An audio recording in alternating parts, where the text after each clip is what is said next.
Welcome back to EPL Insights for Gameweek 27. Gareth Wheeler with you, and we welcome back Jake Osgathorpe to the podcast as well. After taking a little bit of a family vacay last week, but he's right back at it for this week. Thanks again to Andrew Beasley for stepping in. We'll reflect upon Gameweek 26 in the Premier League on this podcast today, provide you our picks, our analysis, our predictions ahead of a busy Gameweek 27. We're back to a full 10-match Premier League slate, our best bets, and all that good stuff as well.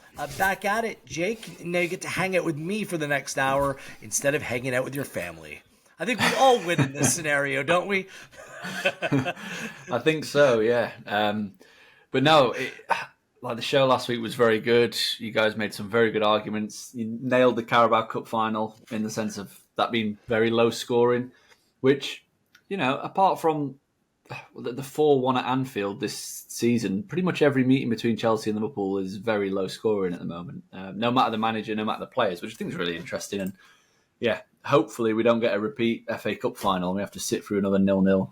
But yeah, good stuff. Aside from the 4-1 Liverpool-Chelsea earlier this season, I believe the previous 6 were all ended in a draw. That all of them ticked the box for the under as well, and 4 of them were goalless. So we went back to the well. This is what we all wanted to see. This is Liverpool-Chelsea. This is the way they play. It was a good 0-0, to be fair, though. It was a good 0-0.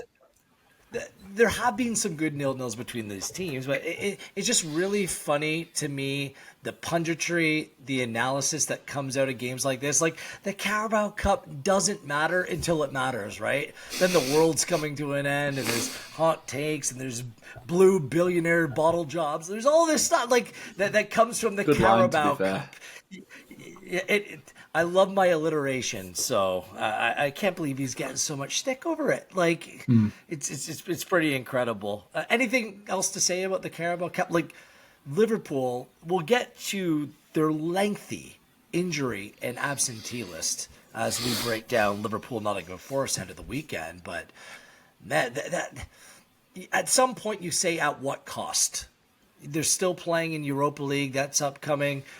Top of the table in the Premier League.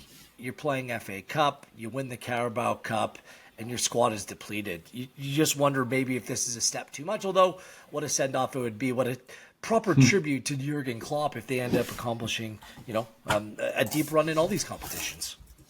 Yeah, it'd be quite something, but it's not something that's alien, is it? A couple of seasons ago, they nearly did exactly that.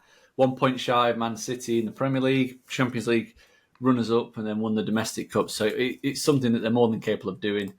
Balancing, just juggling really is the main issue that they're going to have, isn't it? With the tight turnarounds, the number of matches, and also just looking ahead. Obviously, they've got FA Cup midweek. We're recording this on Tuesday this week. They play on Wednesday against Southampton, probably rotate. Forest the weekend, Sparta Prague next week, away from home, the first leg. And then they play Manchester City, which, is... it's a big. I mean, that could define the season really. That game at Anfield. So they'll be hoping to keep. It's hard to say what Klopp will do. Common sense would suggest that he rests everybody for the FA Cup and Europa League games, leaves them alone. If they go out, and really focus on trying to push for the Premier League. So. I mean, I hope that's what they do. Some of the players aren't. We're on them from the pre-season, right? So, well, that's it. A couple of things. Some of the absentees are not long term. Like I can't see Nunez or Salah. Szoboszlai is on his way back. Some of the players that are banged up, like you lose Trent Bradley. A fine player to come in and play on the right hand side. They've dealt with that at left back over the season. They've dealt with that at center back with young players coming through. Keller at goalkeeper. He's been outstanding with Allison out. So they've been able to cover the cracks, really. This is the thing. Last week, we dealt with the futures plays on Pinnacle, and I think it's relevant as long as we have a 3-horse race. Just 2 points separate Man City Liverpool in first to Man City in second to Arsenal in third, as I get that correct. Because I think I led with Man City because we're looking at the odds. Last week on Pinnacle, City were even money to go on and win the Premier League. Liverpool at plus 160, Arsenal at plus 350. This week, City have pushed a little bit further out at plus 111. Liverpool have gone a lot further out at plus 221. And Arsenal have come down to plus 272. I'm a little bit surprised with the line movement of Manchester City going a little bit further out, considering what's happened to Liverpool's squad. Is Arsenal going to play that big of a factor in this race? How are you prognosticating this, Jake? Well, they definitely got a chance. I mean, the fact that they've been battering teams recently, 4, 5, 6, not only is that good for the confidence, but it's also really good for the goal difference. They actually have the best goal difference of the teams at the top of the table now, which, when it's so tight, there's 2 points separating them, that it could come down to something as simple as that. But I'm like you, I don't understand this drift on Man City. They were so short not so long ago. I think it was before the Chelsea game. They were about minus 160. And now they're at plus 111. A home draw with Chelsea and then 2 comfortable yet not convincing wins. There's no reason for me to think why or to suggest why they should be opposed, really. I'm said it once already this season. I'm happy to back them again at this number. I really am. They are going to be treble hunting. We know that. They're going to be looking at the Champions League, but they've got a comfortable advantage in that game. Copenhagen, heading into the second leg. I think it's 3-1. Luton away in the Cup. Again, should really, in theory, be a walkover. But also, Pep's got a deep squad. He's got no injuries. And he's the master of rotation. I mean, he gets mocked, doesn't he, in FPL communities for being, Pep roulette. But that's ultimately what keeps everybody fit and fresh. You look at last weekend, De Bruyne came on for 6 minutes against Bournemouth. 6 minutes, barely kicked the ball. So, you have to expect that he's probably going to play in the midweek against Luton, might even get rested at the weekend, and just with an eye of that Liverpool game, because that's the big one, really. If you look at City's fixtures, that's their toughest game of the season remaining, without a shadow of a doubt. They've already been to Arsenal, they lost that one. Going to Anfield, then they welcome Arsenal. That's a huge game for them. The shape that Liverpool are in, obviously they can go there and win. I know they've not had a very good record there, but if it it looks as though the injuries are probably going to be out maybe until the game before the international break for most of them, that all of a sudden becomes a real opportunity for Man City. And yeah, I'm definitely with you in the fact that I think this is another great opportunity to back them. Yeah, Arsenal looking good, but they've still got to go to the Etihad. They've got a rotten record there. Well, Arsenal can really spoil the party here for me, because I think now is the proper time. At Man City at plus 111 at this stage of the season. I have a sweet little Liverpool futures play. I think now is the time to hedge. And make a play on City to win the title. So I come out on top one way or another. Because although I like that Liverpool play, City at a plus number like this, I just don't think I'm going to get a chance to make this bet again. It's going to be a decisive. We'll go through the fixtures upcoming for Man City. This is a decisive little period heading into the international break for them. But I don't think I'm going to get better odds. Do you subscribe to that? Would you recommend for people like me, this is the time to hedge for Man City? I don't think you'll get another chance like this. Yeah, I agree. And like I said, the fixture list for Man City, it presents a little bit of a few problems. Big couple of weeks. It's a big couple of weeks, but at the same time, I mean, it's hard to see them not winning any of these games. It really is. I mean, the Manchester derby we'll talk about in a bit. I mean, they're so heavy favourites, and Man United are just completely not there. Copenhagen, they can rest and rotate all they want for that game. They're already pretty much through, aren't they? And then they've got the Liverpool. For me, anyway, this looks as though they've managed things perfectly, as they always do. It is starting to become a little bit annoying, isn't it? The fact that they seem to time these runs, and they just, I mean, they obviously have a lot of people working in different departments, but they must have some people that looking ahead to the schedule and are telling Pep, right, this is what's going to happen. This is where you need to rotate. This is where you need to leave De Bruyne out so he can play, half an hour as a sub against Luton and then come on and play 90 against Man United to get the best out of him. I mean, it's pretty sensational, really, how they do it and how they manage it, because we've never seen a back-to-back treble-winning team in Europe, ever. City would be the first. And yeah, they did similar last season, didn't they? It looked like they were finding their feet until game week 25, 26, and then all of a sudden just hit the hit the gas and left everyone in the dust. So yeah, I'm with you. I definitely think backing them now is the best opportunity. Hedge.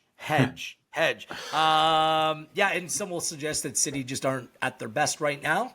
The ball just not hitting the back of the net with regularity that you'd see for them, particularly at home. The remedy this weekend, playing Manchester United. Very quickly, before we get into our feature 5, XG in terms of goal scores in the Premier League, it's really congested amongst players that are right in the mix for the Golden Boot. Erling Haaland, hard to bet against him as long as he stays fit. He leads away with 17. But what does the XG and the XG numbers, courtesy of our friends at Understat, that's where we get and use the data for this podcast. That's where we get it from, Understat. What does the XG data tell you about the goal scoring race? Well, I think it was fairly obvious that Erling Haaland's going to be very difficult to stop. He's actually been really wasteful this season, surprisingly. And he tops the charts with 17 goals in 21 appearances, which is a pretty decent rate for mere mortals. But yeah, he's underperformed his XG by over 4, which is very surprising. And, these kind of things don't balance out in terms of one game to the next. But it could be a case that come game week 35, he hits a real hot streak and everything he touches goes in. Because he is consistently getting on the end of really good chances. And at the moment, he's not taking them at a rate we would expect. Salah, he's going to hang around. He's very consistent when it comes to XG and goals. He finishes at an expected rate. Solanke, who is having a really good season for Bournemouth, 14 goals. He's underperforming slightly, but not to a rate that's alarming. And again, it suggests if he continues going the way in which he is, then the goals will keep coming. He ain't going to slow down anytime soon. Jared Bowen's the interesting one. He's the biggest overperformer within the group of the top 5 at the minute. Playing in what you could argue is a very poor West Ham side, and he's doing exceptionally well with 14 goals, overperforming by 3.5 on his XG. I think that's just because of his finishing ability. He might be one that we categorise similarly to Heung-min Son as just very, very good with both feet when it comes to finishing, and the way in which they strike the ball, the accuracy with which they hit can potentially not so much break XG models, but mean that they can consistently overperform the underlying data. So, if I was looking at who's going to win the Golden Boot, it's obviously going to be Erling Haaland, just because he's going to be presented with the most chances in the best team in the league, and he's obviously averaging the most XG for 90. But Salah, he's always going to run close. The only issue is he's injured at the moment, isn't he? And like you said, If Haaland stays fit, it's really hard to look past him. But I don't think he's going to get close to the 30, however many he managed last year. Both will be right about just there. Both are in a title race where I just don't think that any of these sides are going to be able to afford to rotate drastically over the course of the next 11 weeks of the Premier League season. So let's get into it. Game week 27, and let's start off with our feature 5 matches of this weekend, starting with Brentford and Chelsea. Brentford are in 16th place, just 5 points above the drop, but 18th place Luton Town has a game in hand on them. So things aren't great, to say the least, at Brentford. A 4-2 loss at West Ham. They've actually gone on to lose 4 consecutive London derbies. 1 win and 5 losses in their last 6. So much for this Ivan Toney return. They simply can't defend. 15 goals conceded in those games. 3 losses in a row. They played over 2.5 and 6 of 8 in all comps. Both teams to score in 8 of 10 in all competitions. The last 2 home games, the losses came against Liverpool and City. However, so take that into consideration. Only 15 home points, but their XG is almost 4 more than their expected goals against, courtesy of Understat. As for Chelsea, 11th place, still in the mix for European football potentially. They're on 35 points, but there's a lot of congestion right there mid-table. A crushing, I say that a little bit tongue-in-cheek, EFL Cup final defeat, extra time, more criticism for Jake's boy Mopo. Pochettino feeling it, and what is it? The blue billionaire bottle job or whatever. A lot of focus is being put on them. Both teams to score have played in 5 of the last 6 games in all comps. 1-1 at Man City last time away. It was a good result, but 5-2-6 overall away. They do have the 5th best expected goals record away from home. They do host Leeds in the FA Cup on Wednesday. Thiago Silva is close to returning. Their preferred goalkeeper, I guess, Robert Sanchez, back on the bench on the weekend. But Nkunku out again, 3 to 4 weeks. Like, there's certain players, just they're out more than they're available. Luke Shaw and Nkunku, like, it's just been a dreadful year for players like that.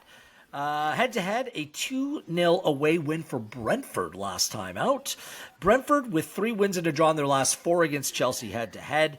Brentford has 3 clean sheets in a row against Chelsea, and they've actually played to the under. Brentford in unders? What? 2.5 in 5 of their last 6. Brentford to win at plus 215. A pretty big number against the Chelsea side that really fails to get you excited about anything they're doing. Plus 118 for the away win. The total is set at 3, minus 110 for the over, minus 102 for the under. Can Brentford pile on Chelsea in their pain right now, or are Brentford just too unreliable to back at this point? They are too unreliable for me, I have to say. I know the results are shocking on paper, really, but the recent performances anyway have been okay, and the standard of opponent they've played has been very good. So they played Spurs, City twice, Liverpool, Wolves and West Ham. So every team they've played in the last 6 have been in the top 9. So yeah, winning 1, losing 5 is not a great return. But there are shoots of life that Brentford have the capacity to cause problems. The only thing I would want is an extra quarter of a goal on the handicap to back them. If it was plus a half a goal on the handicap, at a relatively reasonable number, maybe a minus 120, I would be all over that. But at plus a quarter, I'm going to leave that alone. I think Chelsea, they've been so unpredictable all season long. Week to week, we've not known what we're going to get from them. They go from a really good performance against Manchester City, then they can easily lay an egg in this game. They were okay in the cup final, but again, like you said, the blue billionaire bottle jobs, which they are going to be known for a long while, I think, until they win a trophy, similar to the Spice Boys. What is that? What does that mascot look like? Just a big blue bottle walking around with cash falling out of their pockets. What does that look? Yeah. That'd be a great mascot, by the way. I think you've nailed it. Yeah, but they're just so up and down. Yeah, and they've obviously got to try and pick themselves up from that disappointment. But at the same time, they have got quality and they have got goals in them. And Brentford have shown that they concede a lot of goals. And I know you say that Brentford they've kept Chelsea out quite a few times recently in the head-to-head matches. I think this game might be slightly different. I'm going to take the overs, over 3 at minus 110. If this was at Stamford Bridge, I would definitely be looking to oppose it. But I think Brentford, being at home, the predicament they're in, they need to win. And they'll see this as a good opportunity because Chelsea are vulnerable, especially with Thiago Silva potentially out. Chelsea, as I said, more than capable of scoring a couple of goals here too. So that price to me looks about right. And, you know, we said it a couple of weeks ago about the overs just hitting every other week, pretty much every game. We're up to 3.23 goals per game average this season, which is unbelievable, pretty sensational. Over 2.5 goals has clicked in 65% of all Premier League matches. Both teams to score in 62% of all Premier League matches. And I don't expect this game to fall into the category of low scoring. So I'm taking over 3. It's currently at minus 110, and I'm going to do a full unit. All right. Which reminds me, last week, Palace Burnley was set at 2.25. Crushed a 2-unit play on the over. Just when you see a number that low, you need to play, especially in a game which is a virtual must-win for both those teams. It just... Anyways, well done to Wheels last week. Thanks, Jake, for your support on that one. I hear what you're saying. By the way, Brentford loves to score goals against anyone not named Man City or Liverpool, and I mean multiple goals in a game. The Brentford goal total of over a goal and a half at plus 131 seems like a nice number if you're backing the overs in this game. It's not going to be my play, however, but I do think that Brentford playing at home are the play here. Not on the outright. I'll take that quarter goal plus 0.25 on the Asian handicap at even money. It's because it's even money. If that was a big minus number, I'm not touching it. But the fact that it's even money, if it ends in a draw, you win half your bet. That's good enough for me. A full unit play. Backing Brentford, good history against Chelsea. I do think that they're a better team than they've been playing. You said it. They've been playing a very tough schedule. And we'll see what the mental fortitude of this Chelsea side is all about. They've been criticized. They don't really have many leaders in this team other than maybe a Thiago Silva who hasn't been playing. They look very fragile to me. And coming off what transpired in extra time, and a game they didn't play poorly, the one player I just don't know he's turned into a pumpkin. Caicedo. It's like midnight. This guy's he's reckless. He's just not disciplined. He just hasn't been playing well. Yeah, give me Brentford on the handicap in this one. A full unit play. Let's move things forward. Also, it's a busy Saturday upcoming in the Premier League. It's Newcastle and Wolves. Newcastle, I know you were on vacation last week, Jake, but them against Arsenal, I was confident. Newcastle plus 1.5 on the handicap. Watching that game play out, it was like a car crash that you watched in slow motion and it couldn't stop. It started bad and somehow it actually got worse. Newcastle are in 10th and they're in danger of falling below Chelsea, only 2 points out, however, of a top 7 position. Lost 4-1 against Arsenal. Could have been 8-1. 8-0. Like, they didn't even deserve a goal. A late consolation. And their XG in that game, just .22. Dreadful. By the way, Loris Karius started a goalkeeper in that game as well. It's the 4th time Newcastle have conceded 4+ goals in Premier League games this season, and they've conceded 2 or more in 6 of the last 7 Premier League games. I know they've had injuries, but this is the same back four, same players as last season. I know Nick Pope is out, but the way that they've gone about shipping goals is the most disturbing part of their form in recent months. No clean sheet in 5 for Newcastle. They played over 2.5 in their last 5. Both teams to score also in their last 5. No wins at home at St. James's Park in their last 4. 2 draws and 2 losses before that. They do play Blackburn in the FA Cup on Tuesday. We're recording this podcast early in the week. Their usual players are out. Good news for them in attack is that Isak returned last week. But guess what? It didn't matter.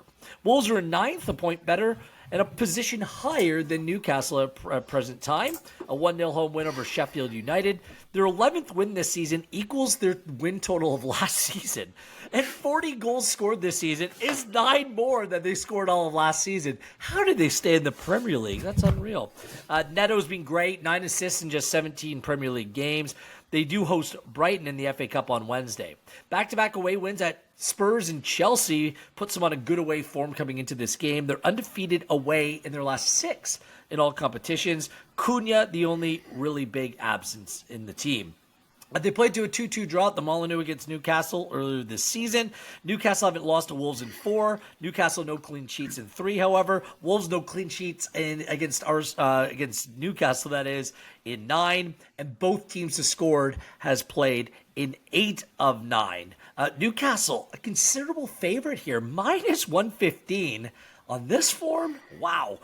Plus 290 if you want to back Wolves in this one. Where are you going with this, Jake? Because I know you had high hopes for Newcastle. I had tempered my expectations at the beginning of the season, but no one could have predicted it would have gone this pear-shaped. No, you're right. No one could have predicted this. It's going very badly, and it might be a case of, obviously we will see how they do in the FA Cup tonight. We're recording Tuesday, as I've said before, but it might be a case of them just prioritising that and trying to win a trophy if things continue the way in which they are, because for whatever reason, they've gone from being the best defensive team in the league behind Man City in terms of underlying data to one of the worst defensive teams in the league, conceding an unbelievable amount of goals on a regular basis. And I think that's going to continue. I really do. I think Wolves, very good side. They like playing away against good teams as well, which They do. I think is a bonus. If anything, I would be looking at that handicap and taking Newcastle on. Half a goal. It did interest me, but then I saw that Newcastle have had both teams to score and over 2.5 goals in all of their last 8 Premier League matches. As you said, they've scored or conceded 3 times in that run. They've conceded 3 against Man City and Nottingham Forest, and just a couple against Forest and Bournemouth as well. So I think there's everything there. Just reading those results off, it's hard to back against this being a low-scoring game, especially with Wolves and the way in which they like to play. So yeah, that price to me looked a little bit on the big side, and I'm more than happy to get involved. We're talking minus 107 at the moment, so I think that'll only get shorter as well. Yeah. It's between that and over 3 at minus 101. I'm going to go over 3 at minus 101. I'm on operation end the season in positive money in the Premier League. I was doing so well, and the holiday season, the festive period really bit me into you-know-what. So I'm just going to get a little bit better odds for the 3 goals, because I think there can be a lot of goals in this game. Wolves, it was a mistake to bet them over last week. I knew better. I actually played no bet in terms of my official play on the podcast. I did make a small play on the over against Sheffield United, which was foolish because they have trouble against teams that sit in a low block and you're forced to break them down.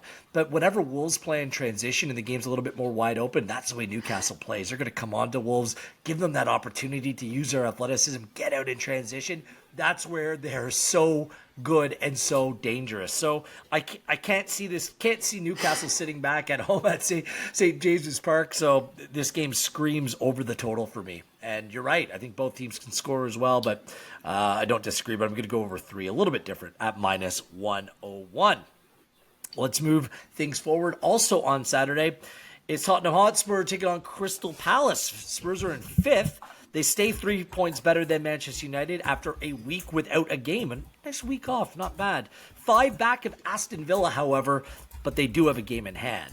Last time out, it was a 2-1 home loss to Wolves. It seems ages ago, back on February 17th. 5 Premier League wins in a row before the loss to Wolves, however. No clean sheet in 6 in all comps for Spurs, and over 2.5 in 5 of 6. Both teams to score in 5 of 6. 3rd worst home expected goals against for Spurs. Beautiful stadium, lots of chances conceded. 23.35 in 13 games. Good news, Udogie and Porro could both be back. Solomon, remember him, Maynard Solomon, could be actually close to a return as well. Palace are in 13th place, level on 28 points with Bournemouth, but a position better based on having a 1-goal differential better than the Cherries. Oliver Glasner, debut, 3-0 win over 10-man Burnley.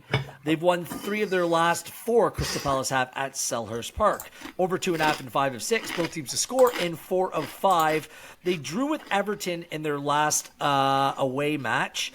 8 away games without a win in all competitions now for Palace. Only 13 goals scored in 13 away games. Their travels have been very difficult to put the ball in the back of the net.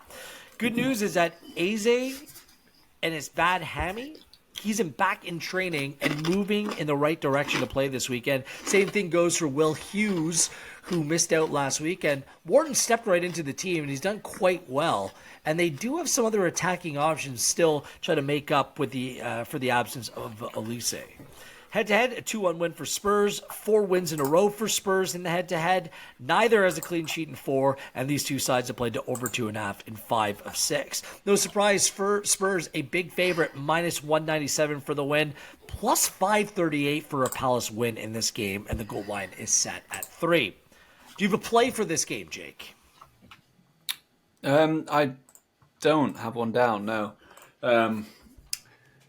Just looking at Crystal Palace and how they set up under Glasgow as a 3-4-3-ish kind of formation.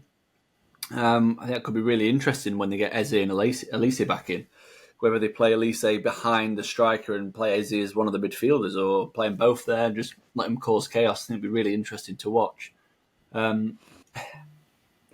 mean, the Spurs winning both teams to score play, which has done me well and broke my heart at the same time this season. Do it. Let's go. It's appealing at plus 200. Let's ride on it together. We'll Is that what we're doing, is it? Yes. Yeah. Okay, I'll do it. I mean, I was just looking to see how Crystal Palace fared away from home in terms of goal scoring, and they've hit the net in quite a few of their away matches. And if you look at just the last five, obviously they scored at Everton, scored at Brighton, scored at Chelsea, scored at two at City. The only place they didn't score was Arsenal, and they were absolutely rubbish in that game. But Spurs is going to give you a few chances. So yeah, let's pull the trigger on that because Spurs at home, very good in general. 9 wins from 13. I think is it all 9 have been with both teams to score, or maybe 8 of the 9. So yeah, this got a high rate of landing, and yeah, just everything you said. Defensively at home, they give up so many chances, the third most XG in the league. So many. Yeah, let's do it. Let's ride it. That's it. We might be like Thelma and Louise here, going off a cliff. But at plus 200, it's one of the plays of the week. Just Spurs, even when they play very good, and oftentimes that is at home, they give up chances. They can see goals. They played to a 2-1 earlier this season against Palace. Neither side keeps clean sheets against one another. You mentioned it. Palace can score a goal away from home. A little bit of an unknown still with the Glasner effect. But they look pretty good against Burnley. Even before Burnley went down to 10 men, by the way, they had plenty of chances in that game. They were very aggressive, much more than they were under Roy. So I think this one screams. I wouldn't talk anyone out of playing against the over, but at plus 200, yes. And Spurs to win, that's the play right here. So we're in it together, buddy. No head-to-head. We're going to be on point, supporting one another for a change. Yeah, try this I think that we're getting a bigger price just because it's Palace that Spurs are playing. I think the Pinnacle are probably looking at it and going, will Palace score is the main question, not will Spurs win. Because against Wolves recently, this same bet was plus 177. Against Brighton, it was plus 183, I think, plus 184. They're two teams that are obviously known for their attacking football, so that's the reason we're getting a bigger number. And I think it's definitely something to pounce on, given what we saw from Palace. And by the way, that the lad that came on for Palace last week, was it Matheus França? He looks very, very sharp. Yeah, I'm surprised we've not seen him more. Well, he was the first few months of the season, and then Elise came in. But then there's a rotation. Ayu's just productive. He's a pass. Mateta, Edouard. Yeah. Like there's just a lot of players that they can throw in those attacking positions. The problem with all of them, and I think there's a lot of talent there, they're all just a little hit or miss. So let's hope that this weekend, I guess the Spurs' very, very, very high, undisciplined back line, that they provide some goals. Just not enough to win the game. Okay? Watch. It'll probably go way to the over. It'll be like Palace 3, Spurs 2 or something like that. Break our hearts. Again, Thelma and Louise game this weekend. You might be too young for Thelma and Louise. You probably don't even get my reference. That's okay. Yeah, it's gone straight over my head. Apologies. Okay. Sorry. Look it up, please. Kids out there. Also on Saturday, it's Nottingham Forest and Liverpool. Forest 17th place. They're in real trouble, aren't they? Not playing good football whatsoever. Just 4 points above the drop. 4-2 loss at Aston Villa. This is a crazy stat. Nottingham Forest have only won 3 of 32 away games since the return to the Premier League. Wow. From 3-0 down at halftime to 3-2. You were saying there was a chance. 2 quick goals for Nottingham Forest, got them back in the game, and then poof, they were done and dusted. Both teams to scores played in 5 of 6. Forest did beat West Ham in their last home fixture. They do have the 4th best home expected goals against, and they do have 15 home points. Like they're decent at home, just not away, but an expected point total of over 19. So they should actually.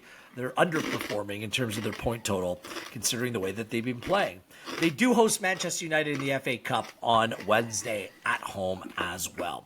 Liverpool first, still top of the table. They went 1-0 down to Luton Town last week, midweek. Obviously played the Carabao Cup on the weekend. Ended up winning that game 4-1. They have 22 points recovered from losing positions this season, which is the most in the Premier League. And obviously they won the Carabao Cup final, 1-0 victory. Virgil van Dijk, the late winner in extra time.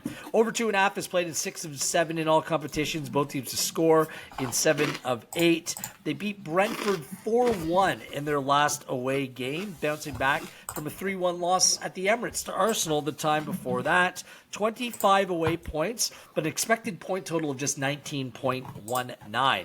They host Southampton midweek in the FA Cup. Then they play the Europa League against Sparta Prague right after that, sandwiching a Manchester City trip to Anfield. Then the Merseyside Derby after that. So a tough run of games upcoming for Liverpool. But this is the main headline here, the injury list. And correct me or add on, Jake, feel free if I'm missing anyone here. Alisson Becker, Trent, Matip, Thiago, Bacetic, Doak, Gravenberch, Szoboszlai, he's close to coming back. Jones, Jota, Nunez, Salah, both those players missed the final. Am I missing anyone else? It's quite the list. Reminds you earlier the season of like Spurs or Newcastle or Manchester United. It's like that kind of those kind of meaningful absences in quality and in numbers. Head-to-head, a comprehensive 3-0 victory at Anfield for Liverpool. Forest won 1-0 in this fixture last season. You can pick things up wherever you want, but whether it's the injury list, sounds like Endo might be okay. He went on, or he got banged up in the Carabao Cup final as well. I think they're hoping that he plays in midweek in the Cup. Yeah, and obviously that game's Wednesday, so we'll see. Yeah, it's it definitely throws a spanner in the works when you're looking at the betting, just because we don't know what kind of team Liverpool are going to put out, not only in this game but also in midweek. Play Southampton in the Cup. You fully expect some sort of rotation, wouldn't you? But at the same time, Forest play in the Cup as well against Manchester United, and they'll probably fancy the chances of getting through that. So they might go strong themselves. Obviously, if this was full strength Liverpool, the line would be a lot higher. You'd probably be at -1.5, maybe 1 3/4. But I still don't think I can pull the trigger on a Forest play, even with the absentees. I would potentially be looking at Forest to score maybe twice in the game. It's a market that Pinnacle haven't quite got priced just yet. But that'd be something I would be looking at, because that's something that Forest have made a very, very good habit of doing, is scoring goals. Unfortunately for them, they are conceding more than they're scoring. But yeah, we're talking about a team that they've hit double figures in 9 of 13 in all competitions since Nuno came over, which is pretty impressive. 9 in 13, they've scored 2 or more goals. And yeah, Liverpool, given their absentees, they're away from home, results have been good. They've conceded just 14 goals, but they've actually allowed 20.6 expected goals, which equates to an average of 1.58 per game. So they give up chances when they're travelling. So I definitely would be looking at maybe Forest to score a couple of goals if that does come up. Again, I would be looking at maybe a Liverpool win, both teams to score, depending on what lineup they put out. But I'm not making an official play here. There's just too many unknowns for me around Liverpool to make an official play. But the lean would be towards Forest maybe grabbing a couple of goals. You can play on Pinnacle Nottingham Forest goals, but you need to bet the precise number. I find that very tricky, and maybe for some people, but you can play Nottingham Forest to score exactly 2 goals and get it in plus 360. That won't be my play. Now, we need to make assumptions here on this podcast because we're not seeing a Liverpool lining up in the FA Cup. I'd be shocked if it was anyone but the kids. If you're going to go out of any competition, it's not the Europa League, it's not the Premier League. Klopp needs to keep his foot down, and he still has really good productive players in this side. I think they can come away with something from this game, but I do think it's a little bit tricky. I will make a half-unit play on Forest on the handicap at plus 101. It's a full goal. So I think Liverpool, I can see them coming away, grinding out maybe a 2-1. Could maybe end up 1-1. I'm thinking along those lines. It's going to be tight. It's going to be cagey. Forest won there last year. They're in a position where they need to pick up points at all costs as well. If you're Nottingham Forest, they are buoyed by the fact that they have these back-to-back home games. So, Liverpool's home midweek at Southampton, and then I believe away at Sparta Prague over the course of that first leg. So it's going to be a challenging period. So a half unit play on Forest to cover the spread. Anything else? Anything else to be said about Liverpool and their injury issues? Like I said, a lot of them don't seem long term, but these next couple of weeks, there's a lot of important games for this side, isn't there? Yeah, there is. I think the main ones that you look at, Alisson is probably going to be out until the international break. Trent until the international break. Jota's out until April, so he's missing that. Nunez could be back for the weekend. Salah could be back for the weekend, which, again, if and obviously Szoboszlai, if they are, then completely changes the perception. Yeah. If they're both fit to either start or come off the bench for half an hour, then yeah, that could be definitely something to look at. But for me anyway, that's why I'm keeping my powder dry. I might have a bet close to kickoff. Even with them, Liverpool haven't been great away from home. They've been better as of late, but we'll see how these injuries and how Klopp manages the squad. So full Southampton play to go to win the game on Wednesday. Is that it for the FA Cup? Yeah? Maybe. Catch in the middle of a bite. I'm going to take the silence as it's delicious, and yes. Do we need to go through this final game of the Future Five? I guess we do. What do you mean? This is the one I was looking forward to most. Of course you were. Stick the knife in a little bit more and cut out my bleeding heart. It's Man City and Manchester United from the Emirates. City are in second, a point back of Liverpool, a point ahead of Arsenal. A 1-0 away win at Bournemouth. They still haven't lost to Bournemouth now in the Premier League. It's been 20 games. The most one team has played another side without losing in Premier League history. Bournemouth did okay. Like the second half, asked some questions of City side. Phil Foden, his 24th minute goal, it stood up as a match winner. His 5th goal in his last 6 games in all competitions. Back-to-back 1-0 wins for City. They've only scored 1 goal in 3 straight games, but they've picked up 3 clean sheets in their last 4 games in the Premier League. Since losing to Aston Villa in December, they have more wins and points than anyone else in the Premier League over that span. No losses in 17 in all competitions heading into midweek, under 2.5 in 4 of 5 in all competitions. City are 9-4-0 at home, the 4th most home points, only 9th in terms of having the best home expected goals. 9th in the expected goals at home. It's the craziest stat for me. I just can't wrap my head around it. They're at Luton Town in the FA Cup on Tuesday. Copenhagen after that. Make note of this run, this stretch for City, by the way. Before a trip to Anfield, then a trip to Brighton, and then Arsenal at home, followed by Aston Villa at home. This next 2-3 weeks will determine whether Man City wins the Premier League. That's it. You play Liverpool, Arsenal, Villa, and Brighton, who can be tricky. I know they have some injuries right now. Plus the FA Cup, plus the Champions League. So we'll see. Vardy, the only injury, but Kevin De Bruyne is being managed apparently. He's come off the bench in back-to-back games.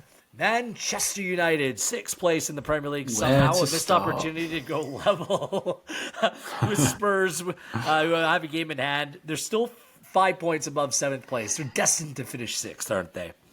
They lost at home to Fulham for the first time since 2003. They were awful. 2-1. Iwobi scored the latest goal United have conceded at Old Trafford in the Premier League era. What a wild stat that is as well. Their 8th loss at Old Trafford in all competitions this season for Manchester United. The most at home Manchester United have lost in all competitions in a season was back in 73-74 with 9. I think they'll go over that number this season. Harry Maguire, I guess some good news. He scored his first Premier League goal in 2 years. They did win the XG battle in that game somehow, 1.96 to 1.14. And it was their first loss of 2024. But that game, just the way it played out and the way the team is being managed, some real questions are being asked. They play at Nottingham Forest in the FA Cup on Wednesday. They've gone over 2.5 in their last 7 games. Both teams to score has played in 6 of 7 in all comps. They have 3 straight away wins. Their away form has been better at home against Luton Town, Aston Villa, and Wolves. the fourth most away points with 22, but their expected point total, courtesy of understat, just 14.86. So they're punching well above their weight. Casemiro came off with a head injury on the weekend. He's good to go midweek. Hoyland's the big one. We made our plays before it was announced he was going to miss out. I would have never made a pro United play without him last week. Looks like he'll miss out this week as well. Shaw, Martinez, Wan-Bissaka, Malacia, Mount all remain out. Head-to-head, 3-0 City beat them in Old Trafford right around Halloween. It was a nightmare for United. 4.55 XG for City in that game, and Erling Haaland brace. No clean sheet for United against City in 6. They played over 2.5 in their last 5. Both teams to score have played in 4 of 5. And in this fixture last season, it was a 6-3 final. Does City score more? Maybe this will be my question to get us into this. Do City score more than 6 goals in this game this weekend? No, I don't think they do. Purely for the reason that you laid out, which is the schedule. I mean, as much as they would love to absolutely hammer the rivals, they'll have one eye on the schedule. And if it gets to 3-4, they'll take the foot off the gas and look to rotate and rest and all that kind of stuff. But I still think they're going to win comfortably. I'm taking them on the handicap. Pretty straightforward play for me, minus 1.75. I was expecting -2, actually, as being the line, given what we've seen from City in terms of their dominance, the defensive solidity that they've shown the last couple of weeks, the fact that they are full strength, the fact that they have everybody to call upon if they need to. And yeah, the fact that they just seem to be back to their juggernaut selves after what was admittedly a very rough middle patch of the season. And then you couple that with the fact that Man United have got, personnel issues of their own, key players missing, Casemiro's question mark, whether he's down as a key player nowadays, I'm not too sure. If Lindelof plays left back again, that's a huge problem. It could get ugly. It could, but I do think that the play is handicap, and yeah, I don't think it's going to get to 6, but I wouldn't be surprised if it was like a 3-0 or a 3-1 or something like that. But yeah, there's every chance we could see another Manchester derby massacre. Yeah, I'm leaning to massacre. I think it's going to be another really difficult, another really bad day for Manchester United, just showing how big that gap is. The thing I'm most confident, though, is that Manchester United will concede multiple goals in this game. I'm going Man City over the goal total of 2.5, so they need to score 3 or more. I think it's a near lock. Like, this is where they break this stretch of just scoring 1 goal a game. That is Man City. Over 2.5 at minus 110. Let's make it a 1.5 unit play here. United might score in this. I'm much less confident in that. I know Man City will score. Jake, Manchester United have given up 100 shots in their last 5 games. 100 shots. And they're playing Luton Town. They're playing Fulham. How many shots are Manchester City? If I could bet on a shot total in this game, I mean, I can't. I don't know what number I wouldn't bet on the over. How many chances, how many shots are City going to get at home against this Manchester United side? It's the number. Quite a few. Yeah.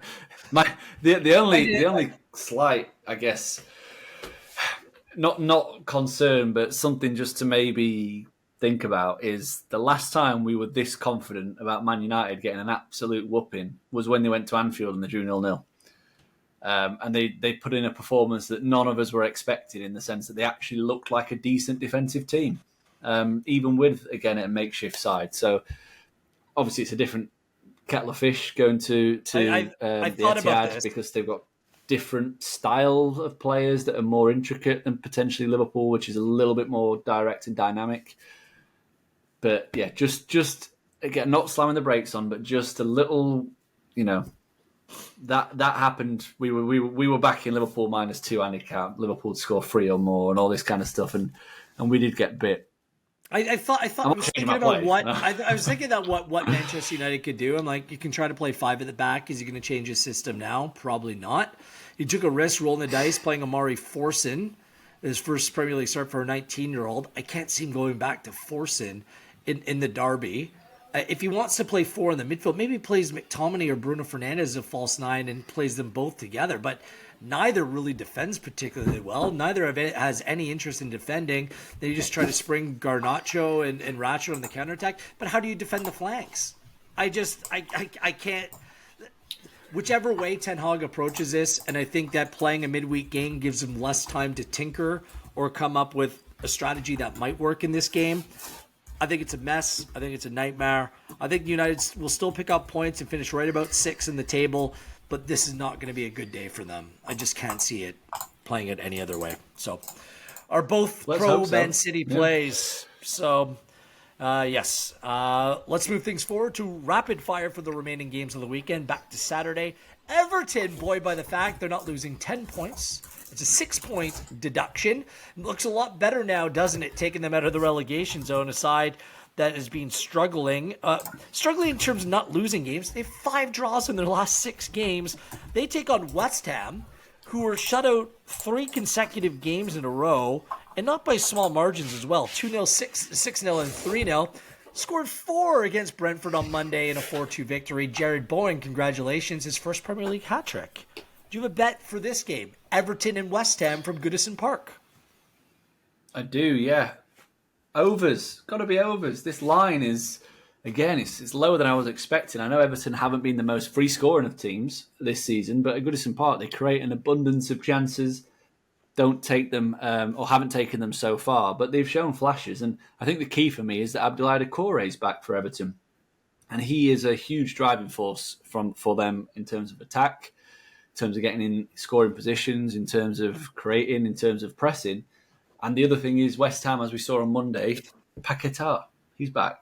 He's a huge player for them. That triumvirate of Kudus, Paquetá and Bowen just provides a nice blend of all sorts of different trickery.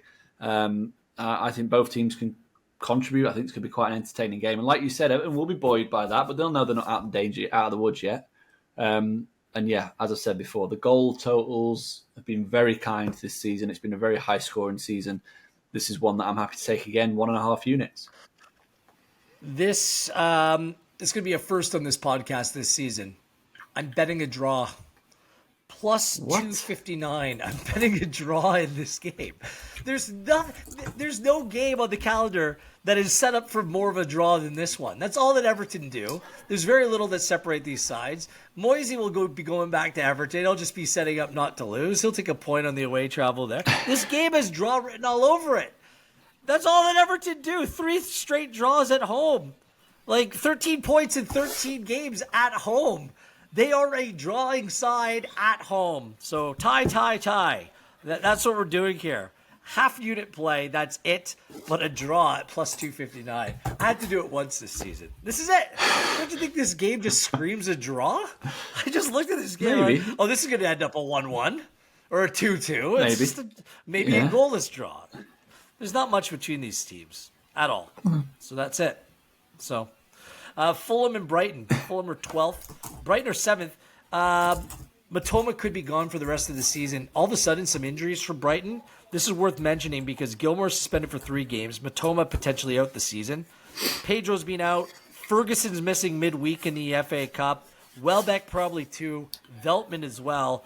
And this is a stretch where Brighton have a lot of big games coming up. They have Europa League against Roma. This is a big fixture for a club like that upcoming as well. And Fulham coming off that rare win against Manchester United.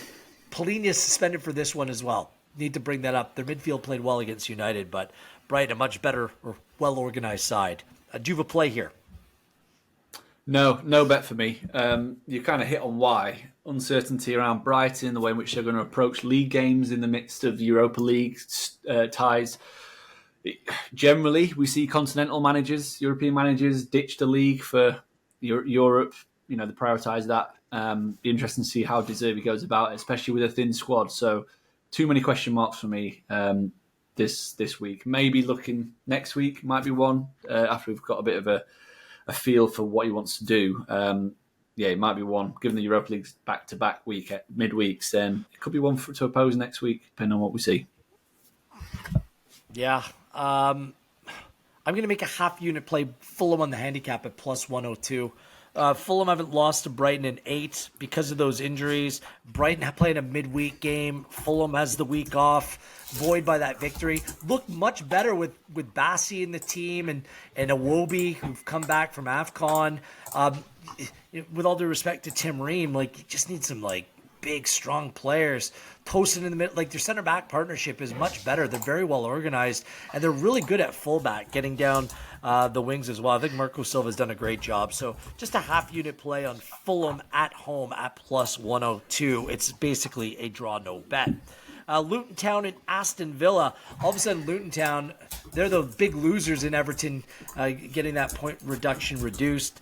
And Aston Villa coming off a 4-2 win over Nottingham Forest, and all of a sudden they have a 5-point gap over Spurs. I know Spurs do have a game at hand, but they're looking pretty decent in 4th place right now.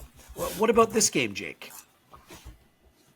I've been drawn to the number on Aston Villa to win and both teams to score at plus 212. I think it's a big number. I fully expect Villa to go there and get the win. They obviously don't play midweek. Luton do. Luton's form's tailed off quite concerningly. They obviously had that really good run form where they were creating chances. But yeah, they've had a little bit of a wobble now. And I think more concerningly for me is they're expected to lose to Man City and Liverpool, but the defeat to Sheffield United was a bitter blow. That was a huge opportunity for them that they missed at home.